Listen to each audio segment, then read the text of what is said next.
Something I've been thinking about as a business owner is how you start your go-to-market preparation. And in 2001, when I launched By Design, my marketing company, I picked my head up and said, what do we do to generate revenue? And I looked at what was working at the time, and we created a call center. And we had call scripts and we had direct mail and we went to trade shows, and it worked really well in growing that to a $12 million company in 5 years. But nowadays, what are companies supposed to do? Whether it's a new company or an existing company that's getting challenged with predictable revenue, what do we do? The book Predictable Revenue came out, I believe, in 2010, and it created this entire phase of SDRs and BDRs and being able to create predictable forecast models. But what do we do now when the cold calling isn't giving us predictable revenue? When the email cadences are not giving us predictable revenue because the buyer behavior has changed? The challenge hasn't changed as business owners, and whether you're a producing sales rep or a regional sales manager or you run a sales team, you're a business owner. And you've got to think about what activities can I do that are going to create predictable revenue. Now, when we talk about social, this isn't, it's cute, it's social selling, it's light and fluffy.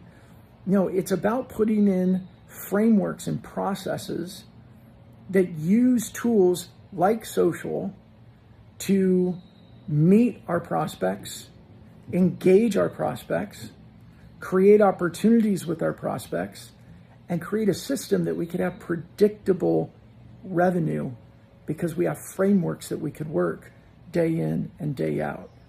I just think too often when you talk about social selling, business leaders see it as something cute. And it's not cute, it's sales. It's a framework. And the reason that I have engaged it so much is because I could close my eyes today and go create a call center, hire people, create call scripts, get the phone systems, do all of that. But the reason I don't do it is because it's not going to work. It's a waste of time. It's a waste of money. And compared to other opportunities, because the buyer has changed their behavior. And so we need to change our behavior as well. So here's my message for the day. When you think about social selling, if you think it's something light and cute and fluffy, you're totally thinking about it wrong. It is a framework that, when implemented well, creates predictable revenue. You can actually forecast what your closes are going to be. And bad forecasts, isn't that what keeps up business owners at night?